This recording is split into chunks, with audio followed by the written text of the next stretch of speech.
Hermanos, muy buenos días. Ah, caray, los veo muy serios, hermanos. Muy buenos días.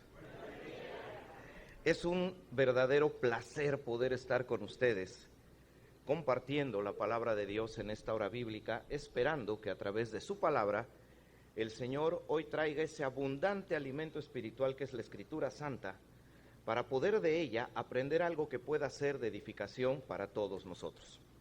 Agradezco mucho a mi hermano Félix Frías, con quien tenemos firmado un contrato vitalicio en Fe Mueve Montañas. Y mire usted que cobra muy caro el hermano, pero hemos logrado llegar al precio. Y le agradezco mucho la presentación, como él ya comentó, su servidor Miguel Montoro. Servimos en México y estamos de tiempo completo en la obra del Señor desde hace 14 años. Pero formamos parte de un ministerio que se llama Fe Mueve Montañas, que utilizamos esta imagen que está aquí. Y en palabras simples, Fe Mueve Montañas lo que hace es que reúne a hermanos de diferentes asambleas y países para que una vez al año tomemos 10 días y por nuestros propios medios, costeando nuestros traslados, nos movamos a espacios donde las iglesias, las asambleas puedan abrirnos espacios para poder compartir la palabra de Dios, traer libros, obsequiar Biblias, entregar ofrendas donde haya necesidad.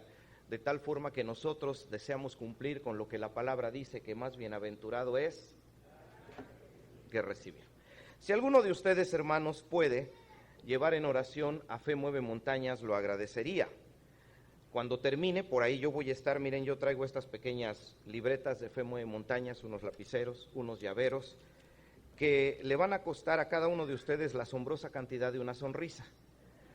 Entonces, si alguien gusta, yo por ahí tengo para obsequiarles y que así lleven en sus oraciones este ministerio. Más tarde, mis hermanos, por la noche vamos a estar compartiendo el mensaje de la predicación del Evangelio en verdad. Yo los animo mucho, los aliento a que vengamos. Hoy vamos a estudiar lo que yo considero una de las más profundas historias de traición y decepción de la Biblia, que nos llevará a los que somos de Cristo a pensar seriamente en que nuestra vida esté a los pies del Maestro, pero también, si invitamos a alguien, estoy seguro que el mensaje les va a atraer a la cruz. No vamos a hablar de Judas, por si alguien escuchó el asunto de la traición y ya empezó a fabricar el camino. No vamos a hablar de Judas, vamos a hablar de otro personaje. Así que los invito, mis hermanos, espero que hoy podamos volvernos a saludar y lo más importante, estar en torno de la palabra de nuestro Dios. Bien, vamos entonces a iniciar. Yo he preparado una presentación donde van a ir viendo los conceptos de lo que hoy quiero compartirles por los próximos 45 a 50 minutos. El hermano Félix me dijo, no, mira, tú puedes hablar 3 horas. No, yo le dije, hermano, no, 40 minutos nada más, ¿no? Entonces, mis hermanos, vamos a rendir este tiempo y vamos a comenzar. Si alguien desea y alguien gusta, yo tengo todos estos espacios en redes sociales. Pueden encontrarme con esta imagen de perfil, Miguel Montoro.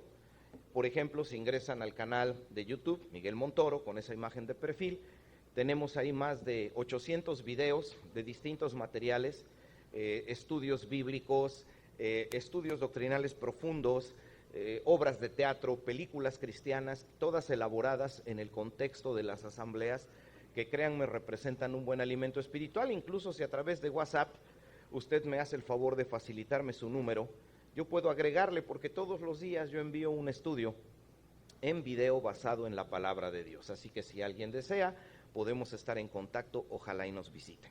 Vamos a empezar y vamos a iniciar con esto, hermano. Ah, perfecto. ¿Puedo moverme aquí para que se pueda? Perfecto, mis hermanos, gracias. Sí, mi hermano, muchísimas gracias.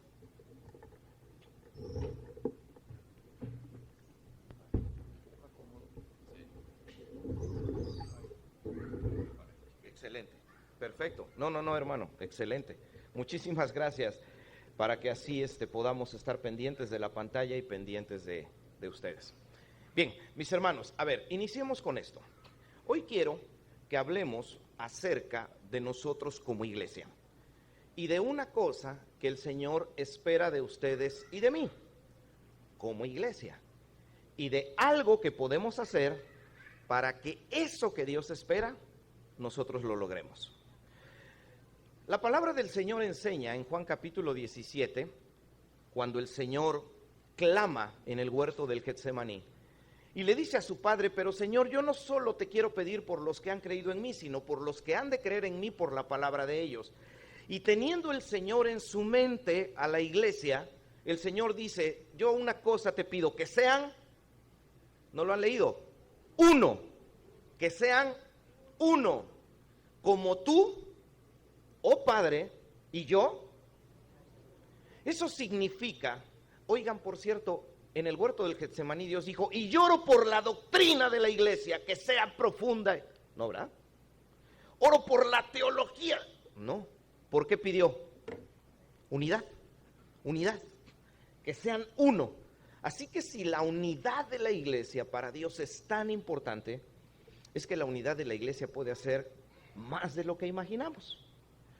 ¿Cómo podemos lograr que nuestra iglesia genere unidad? Una de las mejores maneras, hermanos, es que tú y yo concibamos a la iglesia, miremos a la iglesia, veamos a la iglesia como una familia, como nuestra familia espiritual, ¿me entienden? Mira, voltea a tu derecha, voltea a tu izquierda y di: wow, aquí está mi hermano. Volteas hacia el otro lado y dices: aquí está mi hermana. Volteas hacia adelante y me ves a mí y dices: wow, ese hermano de esa cabellera, qué bien se ve. Y somos hermanos, y si nos llamamos entre nosotros hermanos del mismo Padre Espiritual, eso significa que somos una familia. Y créanme que en ocasiones hay lazos más profundos que la sangre. El lazo espiritual es más profundo que el lazo sanguíneo. Cuando en ocasiones en casa tenemos algo que celebrar, créanme, lo primero que yo pienso es: yo quiero a mis hermanos de la iglesia ahí. Ya si llega el resto de la familia, qué bien, pero que lleguen mis hermanos, porque ellos son mi familia espiritual. Bien, entonces, la iglesia debe estar unida. Para que la iglesia esté unida, tenemos que mirar a la iglesia como una familia espiritual. Ahora, ¿cómo podemos construir una familia espiritual? En la Biblia, dependiendo la versión de Biblia que usted utilice, usted va a encontrar entre 12 y 14 versículos donde aparece la frase los unos a los otros. En cada versículo donde aparece la frase los unos, usted va a encontrar cosas que puede hacer para que su familia espiritual esté más unida y que sea más fuerte. Así que hoy vamos a ver uno de esos versículos donde aparece la frase los unos a los otros, para aprender algo que todos podemos hacer para que nuestra familia espiritual esté más unida. Porque en un hogar, utilicemos el ejemplo del hogar para hacer una comparación, en un hogar donde está papá, mamá y donde están los hijos, ¿de quién es la responsabilidad de que esa familia esté unida? ¿Solo de los padres? No, de todos, ¿estamos de acuerdo? ¿De quién es la responsabilidad de que este templo bíblico de Puerto Plata Central esté unido? ¿Solo de los ancianos? ¿Nada más los diáconos? ¿Solo los que ofrendan? No, de todos. Entonces, ¿qué podemos hacer para poder lograr que nuestra familia espiritual esté más unida? El pasaje donde aparece la frase los unos a los otros, que hoy vamos a estudiar, es el pasaje que ustedes pueden encontrar en Gálatas capítulo 5, versículo 13. Ahí sí deseo que ya pongamos mano en nuestra escritura, la abramos y busquemos el pasaje. Y voy a darles un par de segundos para que encuentren el pasaje y vean qué dice respecto a la idea de algo que hacer los unos con los otros. Un par de segundos. 1, 2. Listo. No es cierto. Un poco más de 2 segundos. A ver, abran su escritura, vean lo que dice ahí, porque ahí está contenida la expresión los unos a los otros, que recuerden, son instrucciones para lograr que nuestra familia espiritual esté más unida y que nuestra familia espiritual sea algo que amemos profundamente. ¿Qué dice Gálatas capítulo 5, versículo 13 con respecto a lo que podemos hacer los unos a los otros? ¿Qué dice? Más bien, sírvanse o servíos en amor los unos a los otros. La iglesia necesita estar unida para cumplir lo que Dios desea de la iglesia. Para poder estar unidos tenemos que vernos como una familia espiritual. Para vernos como una familia espiritual tenemos que servirnos en amor los unos. Ya ven qué rápido iban a ser 40 minutos y terminé en 5. Ahí está ya el tema completo. Eso es todo lo que vamos a enseñar. Entonces seguramente usted se pregunta, hermano, ¿y qué vas a hacer por los próximos 35 minutos? Lo que vamos a hacer es que vamos a analizar lo que hay alrededor de este versículo. Porque al analizar lo que hay alrededor, vamos a encontrar una idea demasiado profunda que estoy seguro al final nos va a dejar pensando mucho en cosas que podemos hacer para servirnos los unos a los otros. Porque la palabra sírvanse, servíos, es fácil de definir en español. Si yo le preguntara a usted, ¿qué es servir? ¿Qué me dirían? Yo te voy a servir. ¿Qué me dirían? ¿Qué es servicio? ¿Qué es servir? Perdón. Exacto. Sí. Ayudar, alguna acción que le produzca un bien a alguien más. Sí, exacto. Tiene que ver con ayuda. Pero eso es lo que significa servicio en español. Pero en el idioma en que la Biblia fue escrito significa algo mucho más profundo. Por eso quiero que analicemos lo que tenemos alrededor de este versículo, para que encontremos esa profunda idea que se esconde detrás de la palabra servíos, y que estoy seguro nos va a sorprender a muchos. Porque, por cierto, después cuando usted lea la Escritura, va a descubrir que lo que pasa aquí también aparece en otros pasajes, pero yo se lo comento casi al final del tema. Así que volvamos a poner mano en la Escritura Santa y ahora vamos a regresar nuestra mirada a los versículos anteriores, si me hacen favor, y vamos a analizar el contexto. Vamos a ver qué dice Gálatas capítulo 5, versículo 1. Para que haya participación, quiero pedirle a algún hermano varón que me ayude con esta lectura, que pueda hacerlo de pie para que le escuchemos con claridad. Los micrófonos están disponibles. Queremos escuchar una voz firme, segura, potente de un varón. Mi hermano. Estad pues firmes en la libertad con que Cristo nos hizo libres, y no estéis otra vez sujetos al yugo de esclavitud. Bien, ¿de qué nos habla el versículo? Pablo le está escribiendo a un grupo de iglesias que él fundó en su primer viaje misionero en una región llamada Galacia. Estableció varias iglesias. Pablo les escribe una carta y a los hermanos de esta región de Galacia les dice: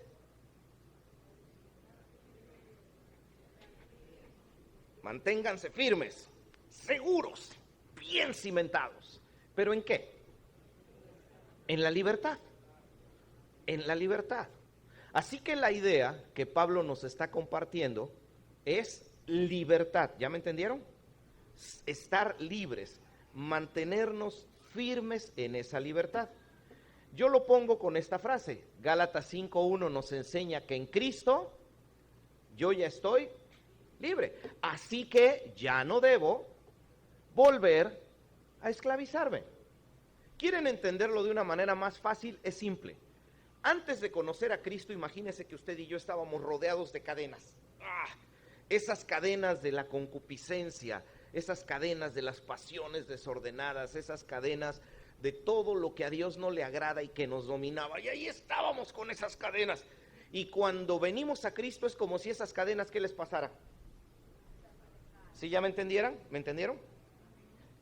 Es como si esas cadenas fueran quitadas de nosotros y se quedaran ahí. Para ser más precisos, que se quedaran en la cruz. Porque con Cristo estoy juntamente, mas ya no vivo yo, mas Cristo vive en mí. Lo que ahora vivo en la carne, lo vivo en la fe del Hijo de Dios. Hay un canto muy bonito, si gustan en la noche podemos cantarlo, porque miren, a un mexicano denle una guitarra y no sabe usted lo que puede pasar. Pero aún los mexicanos podemos apreciar las cosas buenas. Mi esposa es cibaeña, ya usted sabe. Entonces, hermanos, esto es como si las cadenas hubiesen quedado ahí. Bueno, Pablo lo que está diciendo es, ya eres libre, no regreses a recoger las cadenas. ¿Sí me entienden? Ya, se quedaron ahí, no regreses. Hay algunos cristianos que les gusta recoger cadenas, por cierto, que a lo largo de su vida cristiana de momento dicen, ay, mira esa cadena tan linda del chisme, ahí tirada, tan bonita. Es que como 30 años diciendo chismes, uno se acostumbra. Ay, es que hablar de alguien que no está presente es tan rico. Y si me pongo nada más un eslabón de la cadena, ¿qué puede pasar? Pablo dice, no lo hagas, ya eres libre. Ya no te vuelvas a esclavizar. Recuerden, estamos analizando el contexto para llegar al versículo 13, porque nos interesa entender el contexto, dónde se encuentra esa expresión, sírvanse los unos a los otros. Vamos con un poco más de contexto. A ver, ahora, analicemos lo que dice Gálatas capítulo 5, versículo 4. Nuevamente una voz firme, segura, de algún hermano varón, que nos ayude con la lectura. ¿Quién de mis hermanos me puede ayudar? Allá atrás, hermano.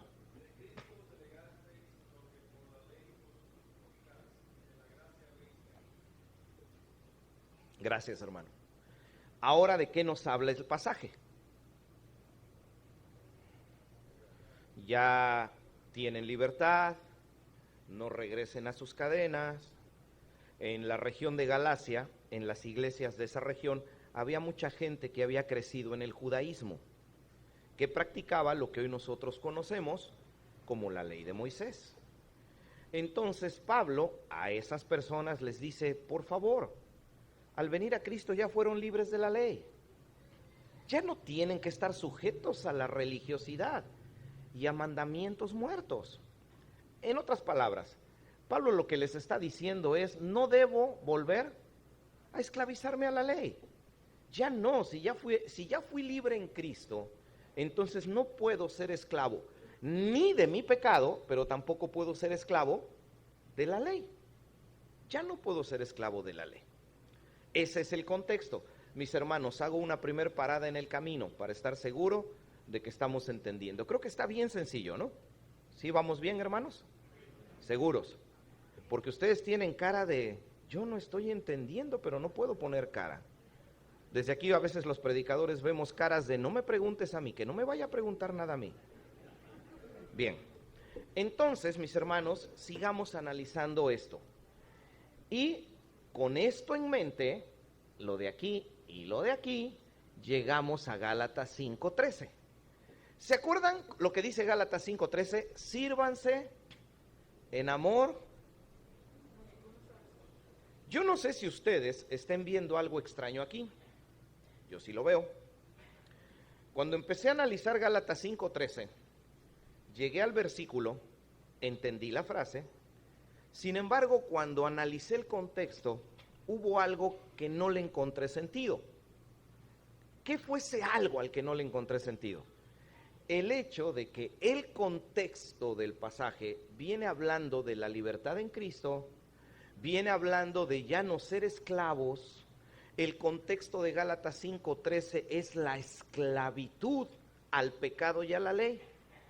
Y de momento, en el contexto de esclavitud, en el contexto de ser libres del pecado, Pablo nos mete un versículo que dice sírvanse.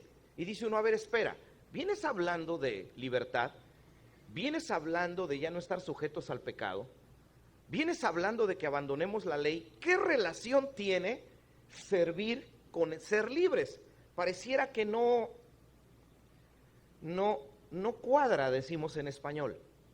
No logra ver un sentido de lógica que vengas hablando durante 12 versículos acerca de esclavitud, pecado, libertad en Cristo, y de momento me dices, sírvete en amor.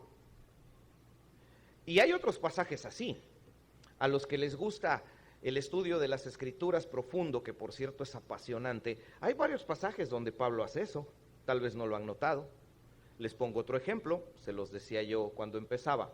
¿Han escuchado este pasaje de la Biblia que dice: no erréis, las malas conversaciones corrompen las buenas costumbres? ¿Ya analizaron el contexto? El pasaje está en 1 Corintios 15. Pablo viene hablando de la resurrección y de momento nos dice: cuidado, porque las malas charlas descomponen las buenas costumbres. Y uno dice: a ver, espera Pablo, si lo tuviéramos aquí le diríamos: a ver Pablo, espera un momento, me vienes hablando de la resurrección y ¿por qué de momento me dices que tenga yo cuidado con mis conversaciones? ¿Qué relación tienen las conversaciones con la resurrección? Aquí pasa algo semejante. A ver, Pablo, me vienes hablando de libertad, me vienes hablando de que ya no estoy sujeto al pecado, me vienes hablando de que en Cristo he sido libre, ¿y eso cómo se relaciona con el servicio? Esa es la parte que yo quiero que entendamos, que se esconde detrás de la palabra servicio y que nos da una idea profunda de algo que todos podemos y debiéramos hacer para que nuestras familias espirituales estén más unidas. ¿Ustedes quieren una iglesia unida? Yo sí quiero una iglesia unida. Esta, Puerto Plata Central, en México, donde nos congregamos, a los hermanos que visitamos en Estados Unidos, en otros países, queremos una iglesia unida. Hermanos, aunque parezco de 15 años, no los tengo. Y algún día, cuando se cumple el ciclo, todos los que estamos aquí pasaremos a la presencia del Señor, ¿cierto o no? Claro, de la manera que está establecido para los hombres que mueran una sola vez. Claro, y eso nos incluye a todos, por supuesto. Y no importa que tomemos antioxidantes, raíz de esto, yautía, no importa. Iremos a su presencia. Y claro, eso es muchísimo mejor, como diría el apóstol Pablo. Pero obviamente cuando nos vamos de esta tierra, nos gustaría que el templo bíblico de Puerto Plata Central durara por generaciones después de nosotros.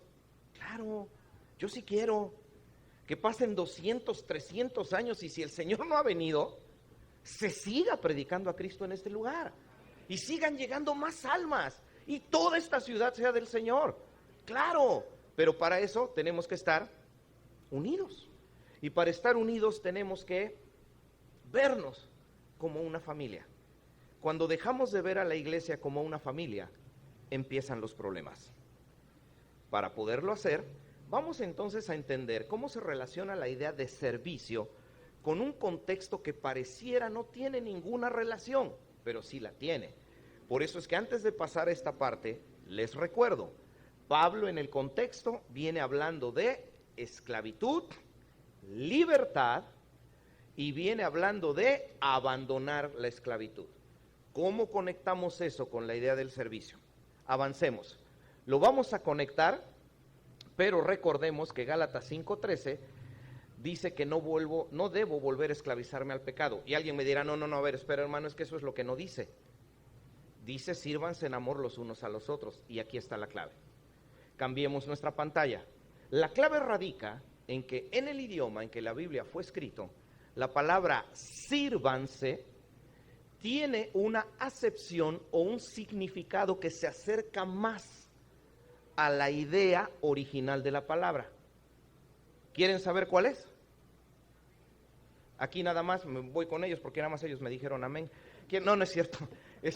¿Quieren saber lo que significa? ¿Sí? Ok, ahí les va. Significa.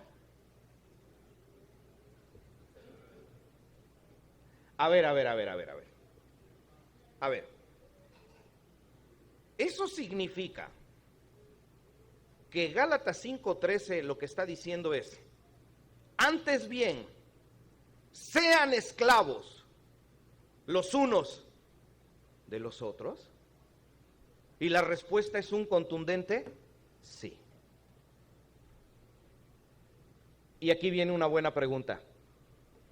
¿Cómo le cae eso a nuestro ego? Imagínense aquí al hermano, voz de barítono, el que siempre nos endulza, el oído con las alabanzas al Señor desde aquí al frente. Alguna conocida de todo el mundo cristiano, cuán grande es Él. Mi corazón, ¿verdad?, entona la canción, hermosa alabanza. Cuán grande es Él, cuán grande es Él. Imagínense al hermano, voz de barítono, cantando en la iglesia, corbata planchada, ropa impecable, saco que brilla, hasta hace uno así, de tanto que brilla el saco. Y después de que termina de cantar cuán grande es Él, el hermano baja las escaleras, alguien lo espera y le dice: hermano, perdón, le toca a usted limpiar los baños hoy. ¿Cómo le cae eso a nuestro ego? Yo, limpiar los baños, yo que soy el barítono de la iglesia. Pero tú debes de estar como operado del cerebro para pedirme eso. ¿Cómo le cae eso a nuestro ego? El que me digan que tengo que ser esclavo de mis hermanos, pero espérate, ¿esclavo? Sí, pero del hermano fulanito, que tiene como 3 semanas que ni a la iglesia viene, sí, exacto. De la hermana que cuando me saluda parece que la voy a contagiar de coronavirus 25, porque ni la mano me da bien, que nada más me da 3 dedos así. Y yo esclavo de esa hermana. Sí. Sí. Hay hermanos que a mí me dicen: ay, hermano, qué orgulloso estoy de mi hijo, ore porque ya es licenciado. Ay, hermano, ore por mi hijo, ya se graduó de ingeniero. Acaba de terminar en la UAS. Va a hacer una maestría. Hay ocasiones en que yo les digo a los papás: bueno, hermano, extraordinario, ahora nada más falta que le enseñes a decir por favor y gracias, ¿no? Porque eso parece que no lo ha aprendido, como en 15 años de escuela. Entran por la puerta, nos saludan. La gran ventaja de venir de México es que yo solo les hablo de cosas que pasan en México, afortunadamente, y que no pasan acá. Convivio de la iglesia. Vamos a celebrar los 62 años, ¿no? Por los avisos que nos dieron, ¿no? Y ahí está lista la comida, la gente sentada, y se les dice a los hermanos: hey, hermanos, miren, aquí está la comida, solo que en esta ocasión no van a pasar a servirse, sino que aquí usted pasa y aquí las hermanas le hacen entrega de su alimento. Sean esclavos los unos de los otros. Eso no le cae muy bien a nuestro ego, porque mientras los hermanos comienzan a pasar, resulta que ese día las hermanas prepararon un sancocho y no le pusieron 4 carnes, le pusieron como 20. Eso está exquisito, hermanos, exquisito. Y luego, para rematar, nos prepararon un mofongo. Pero hasta lo fueron a traer a Moca, porque ese es el bueno. Oh, sí, yo ya lo probé.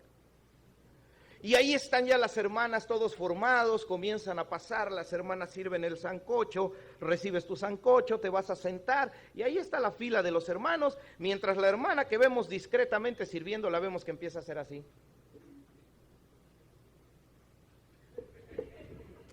Pasa, hermana, por su sancocho, ¿no? Y ya que siguen pasando por ahí, le habla al nietito: llévale a mamá, dile que esto es para ellos. Sí, porque yo no quiero ser esclavo de los demás, yo quiero el tazón grande de sancocho. Por favor, yo lo preparé. Amanecí preparando esto. No me voy a quedar fuera de la jugada. Sean esclavos los unos de los otros. Eso no le cae nada bien a nuestro ego. Le platicaba al hermano Félix de una experiencia simpática en una iglesia en los Estados Unidos, donde después de predicar los hermanos sirven alimento con motivo del Día de Acción de Gracias, y después que terminan de servir el alimento, pues ya discretamente los hermanos comienzan a retirarse a sus casas, mientras un grupo como de 4 o 5 hermanas se quedan y empiezan a barrer, a levantar los manteles, doblar las mesas, y yo las estoy observando y digo: espérate, yo tengo que hacer algo, ¿no? Yo me levanté, me puse a doblar mesas, me puse a juntar sillas, y ya ven cómo es este asunto de las sillas que se doblan, ¿no? Es esto que siempre hacen los solteros para llamar la atención, que agarran como 20 de cada para que vean que están bien fuertes, ¿no? Así, nada más que pues yo ya no soy soltero, pero de todas maneras agarré unas sillas y ahí estamos ayudando a las hermanas. Terminaron, les digo, hermanas, pásenme una escoba, y empezamos a barrer todo, ¿no? Y mientras yo estoy barriendo, pasa a mi lado uno de los hermanos, líderes de esta iglesia, y me causó mucha simpatía porque el hermano pasa, se me queda viendo y hasta se regresó. Y se me queda viendo y me dice, tú no tienes que estar haciendo eso. Y entonces yo le pregunto y le digo, ¿por qué no? Y su respuesta fue, pues porque eres el predicador. Y entonces yo le digo, hermano, precisamente por ser el predicador, soy el que lo tiene que hacer. Y me dio mucha risa que nada más hizo así con la mano y me hizo así riéndose y se fue. No es nada cómodo para nuestro ego. Hace algunos años que visitamos unas iglesias en Cuba, oren mucho por Cuba.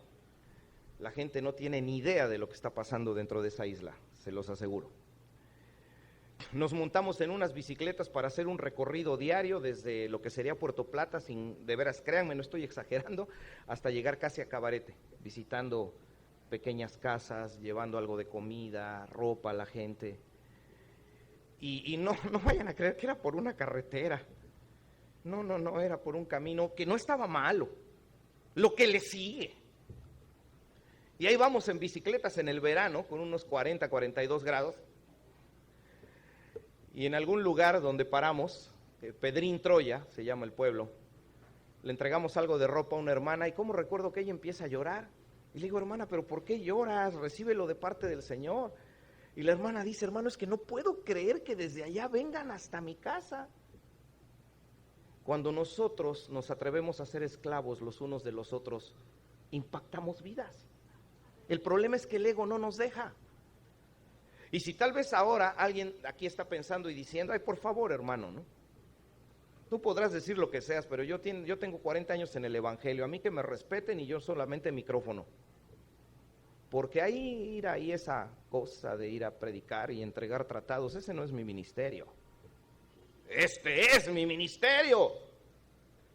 Bueno, si usted suele pensar de esa manera, y usted tal vez pueda pensar y pueda decir, lo que te pasó ahí en los Estados Unidos, eso es una cosa, el asunto de Cuba, eso no importa. No, esta idea no es mía. Esta idea viene del Señor a quien tú sirves. Yo no me lo estoy inventando. Y si tú tienes así una cara como de, ay, es que aún no me convenzo de ser esclavo, bueno, te quiero ayudar, pero ahora no con experiencias personales, sino con experiencias de la Biblia que creo son más contundentes. Si usted gusta, a mi opinión dígale que no, pero a la opinión de Dios ningún cristiano le puede decir que no. Hace muchos años el Señor a quien servimos entró en un aposento alto con sus apóstoles. Y ese Señor tuyo que va subiendo al aposento alto lleva el corazón ardiendo con deseos de unidad. Quiere estar con los suyos. Ya lo han leído. ¿Cuánto he deseado comer con ustedes esta Pascua? Él anhelaba estar en unidad con su familia espiritual de esta tierra. En ese momento, ese grupo nuclear de esos 12 hombres. Y ahí tenemos al creador de todo. Por favor, si tuviéramos un marcador que pudiera subrayar palabras, subraya mis palabras. Tenemos al creador de todo entrando al aposento alto.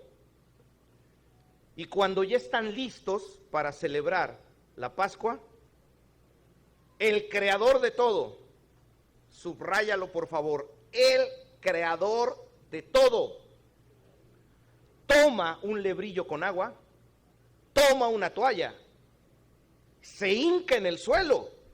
Imagínense el cuadro, Pedro sentado, la criatura humana, falible, contradictoria, pecadora, está sentada y el creador de todo está a sus pies de la criatura. El creador a los pies de la criatura, humillado el creador a la criatura. Y mientras ahí se encuentra el Señor, le empieza a lavar los pies. ¿Cuál fue la reacción de Pedro? Se quita de inmediato y le dice, no, Señor, a mí no me vas a lavar los pies. ¿Por qué la reacción de Pedro fue así? Bien simple. Porque en los tiempos de Jesús, escuchen, la tarea de lavar los pies estaba asignada al siervo o al esclavo de la más baja calidad que hubiera en la casa. Al peor de los esclavos, al de más bajo valor en una casa, a ese es al que mandaban a lavar los pies. Ande, vaya a lavar los pies de la gente que acaba de llegar, de mis invitados. Por eso Pedro reaccionó así, porque él sabía que quien lavaba los pies era lo más bajo, según el concepto del mundo. Por eso él reacciona y dice, no, a mí no me los vas a lavar, no lo acepto.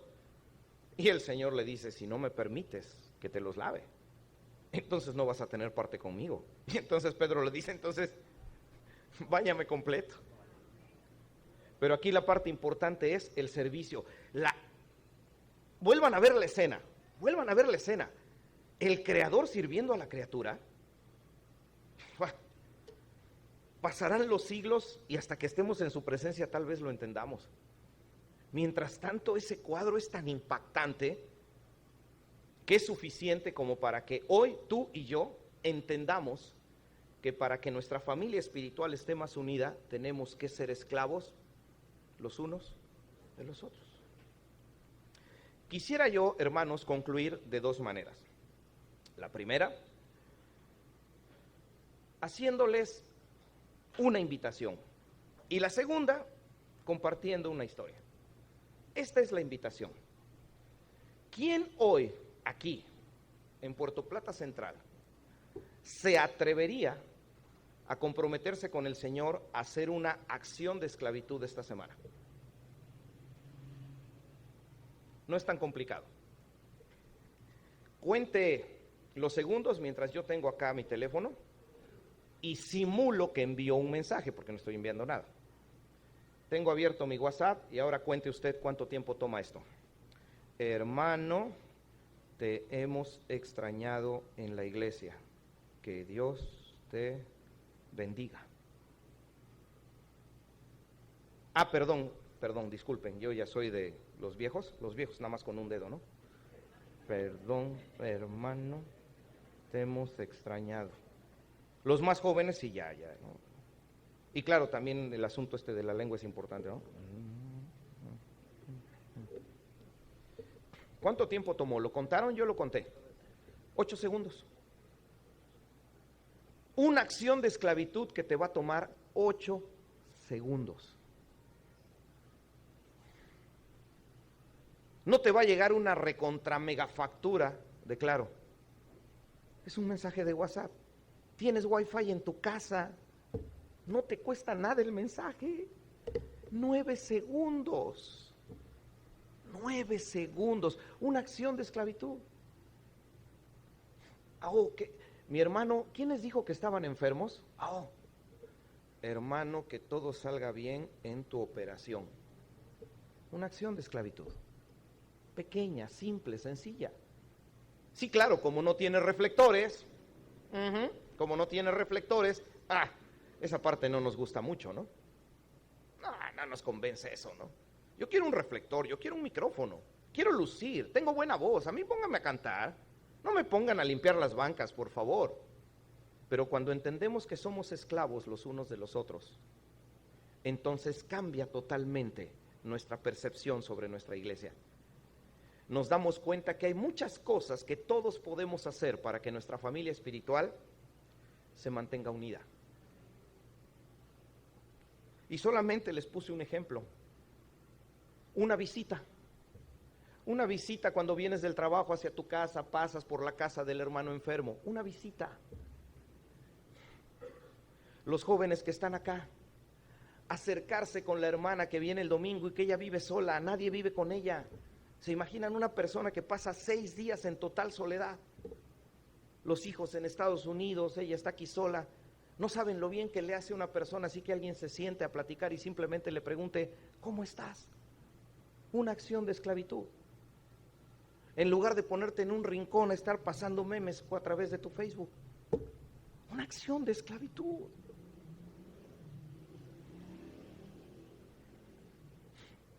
¿Quién se atrevería a esta semana buscar una acción de esclavitud y hacerla?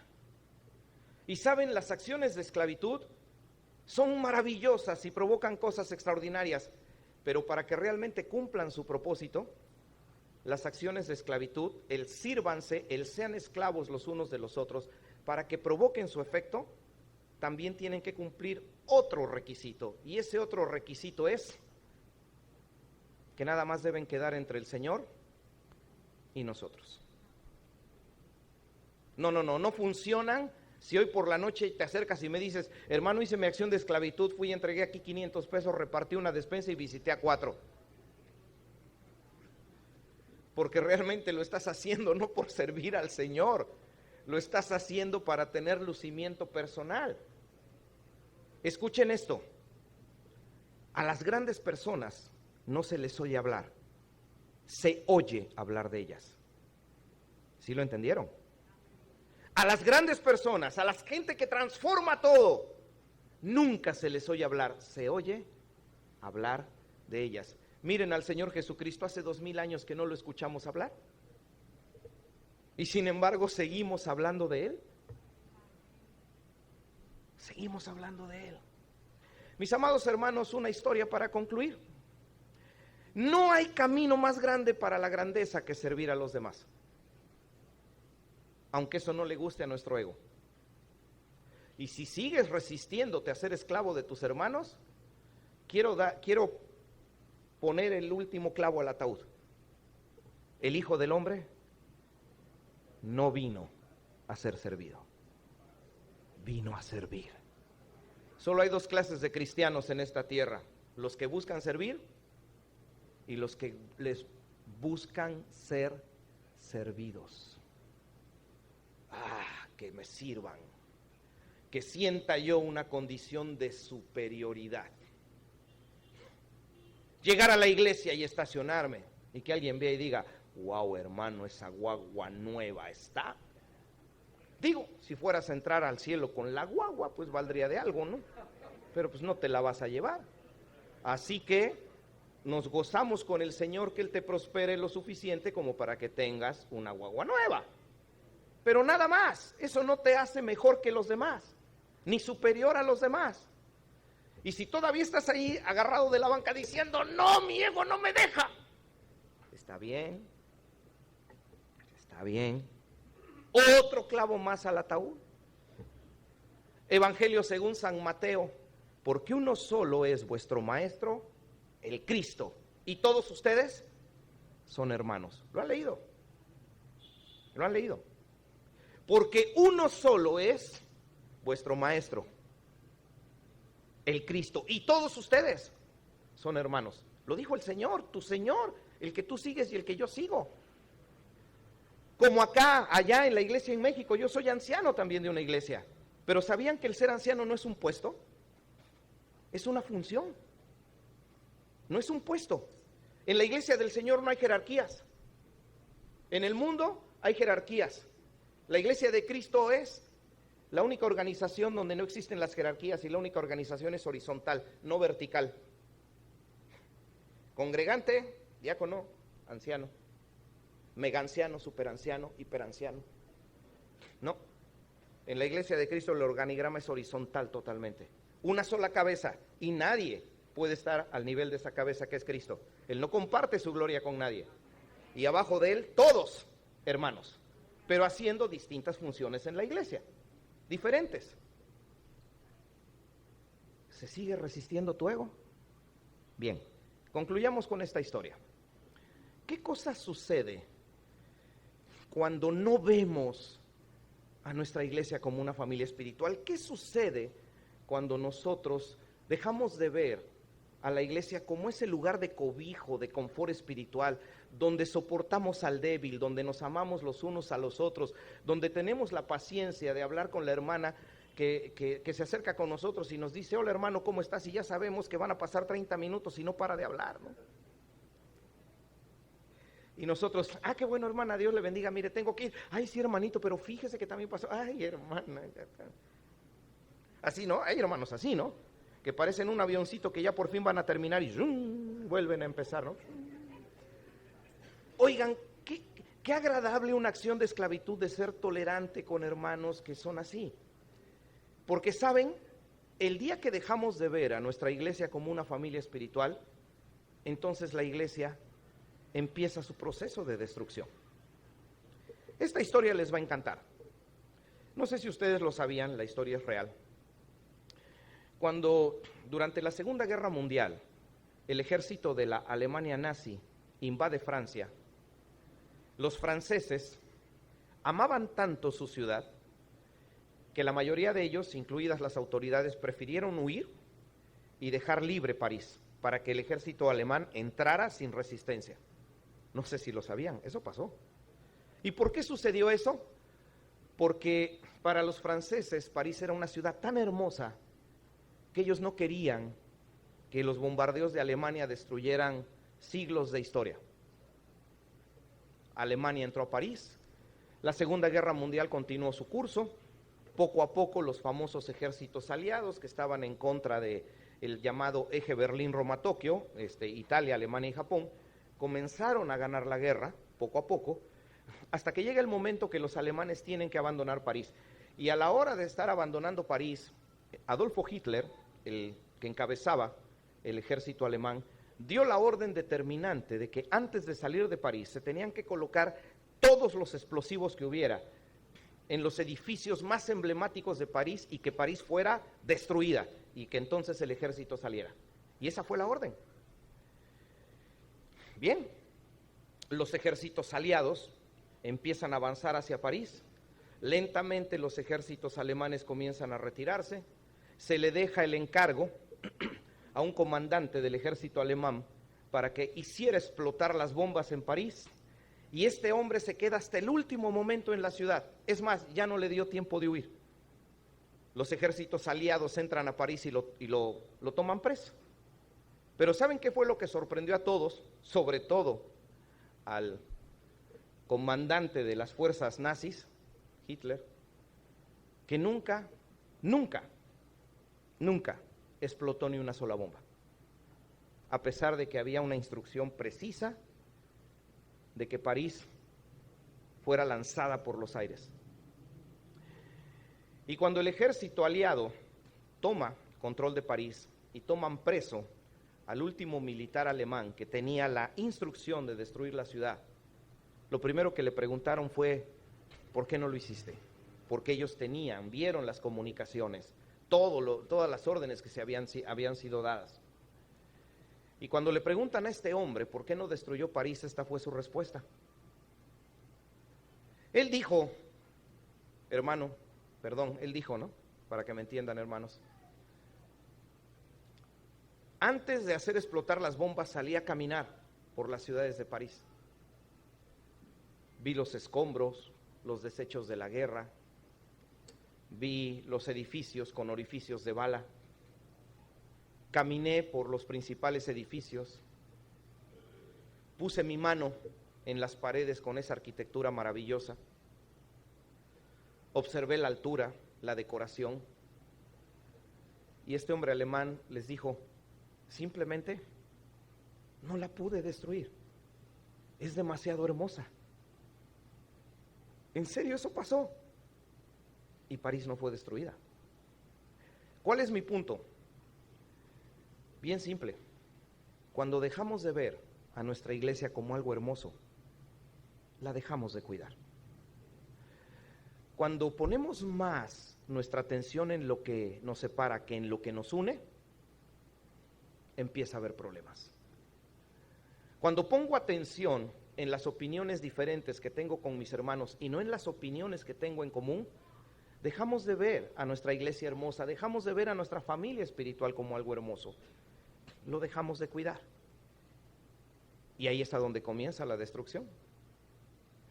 Muchas iglesias cristianas se han dejado de ver como familias espirituales, dejan de ser esclavos los unos de los otros, dejan de mostrarse servicio, amor, humillación. Y cuando dejo de preocuparme por servir, lentamente mi mente ahora me pide que sea servido. ¿Sí me entienden?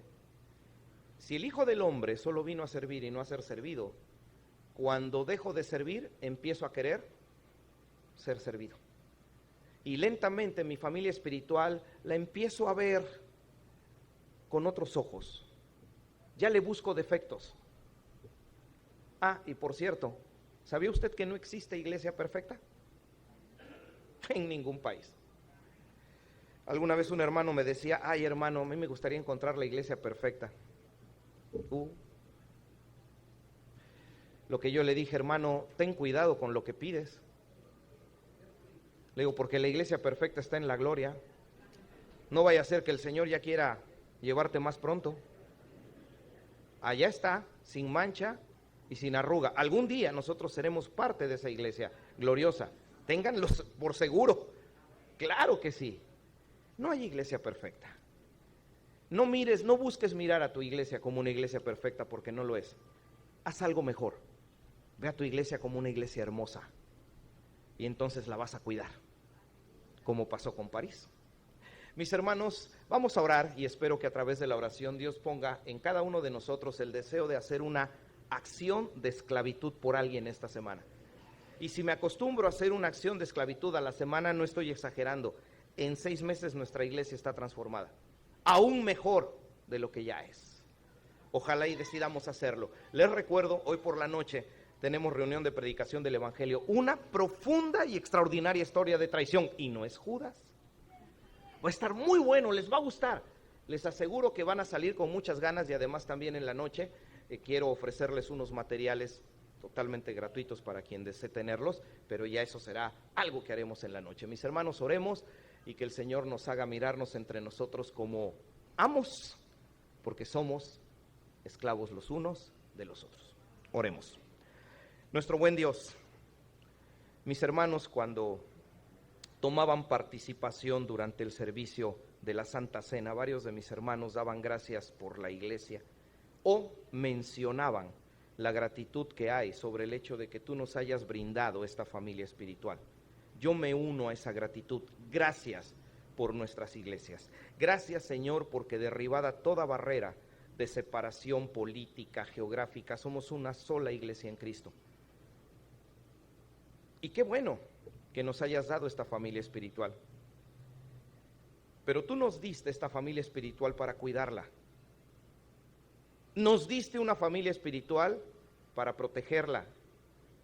Nos diste una familia espiritual para hacerla crecer. No va a bajar ningún ángel del cielo a que nuestra iglesia sea una mejor iglesia. Eso es trabajo de nosotros. Por cierto, ya nos diste al Espíritu Santo para que eso sea más fácil. No va a llegar una organización humana a decirle a la iglesia cómo tiene que hacer las cosas, si nosotros estamos fundados sobre la roca perfecta. Así que a nosotros nos toca hacer que nuestra familia espiritual esté más unida. Y para hacerlo, tenemos que entender que hay cosas que podemos hacer los unos a los otros. Y una de estas cosas es esto, que hace que nuestro ego se retuerza rechazándolo. Pero si tú nos has dado espíritu de dominio propio, podemos entonces someter al ego y aprender y enseñarnos a nosotros mismos que todos nuestros hermanos son nuestros amos.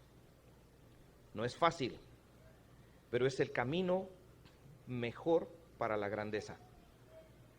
Tú nos enseñaste que la razón de ser de los que somos tus hijos es servir, buscar el bien de los demás, no nuestro bien, porque habrá otro queriéndome servir que generará mi bien, mientras yo me preocupo por el bien de los demás. Ayúdanos a buscar una acción de esclavitud que podamos hacer esta semana, pequeña, que tal vez parece, Señor, que no tiene importancia, pero realmente eso es lo que sostiene la unidad de la iglesia. Y que al encontrar esa obra de esclavitud que tenemos que hacer, la hagamos. así como los hermanos que desde hace, Señor, ya 13, 14 días nos han recibido, a los hermanos de Fe Mueve Montañas y que han tenido esclavitud. Nos han abierto las puertas de su casa, nos han prestado sus recámaras, han gastado luz eléctrica, jabones de baño, papel de baño, acciones de esclavitud. Porque ese es el camino, Señor, no solo para la grandeza personal, sino también para la grandeza de la iglesia. Ayúdanos a hacerlo, Señor, que tu palabra cumpla su propósito en nuestros corazones y que tú, Señor, que eres aquel quien pone el querer como el hacer, nos muestre, Señor, qué es lo que tenemos que nosotros poner por obra para poder, Señor, mostrarte que lo que hoy aprendimos, lo aprendimos bien. Que por la tarde no exista ningún impedimento para venir a seguir, Señor, escudriñando tu palabra en un tema que estoy seguro va a ser de mucha edificación y también, Señor, de mucha fortaleza a los que somos tus hijos, pero que también puede ser de salvación para alguien que hoy podemos ir a buscar en la tarde como una acción de esclavitud para traerlo aquí. Oramos por ello, Señor, lo ponemos en tus manos con gratitud y esta oración la elevamos a ti en el nombre que es sobre todo nombre, en el nombre de nuestro Señor y Salvador Jesucristo, en cuyo nombre te decimos amén. Que así sea.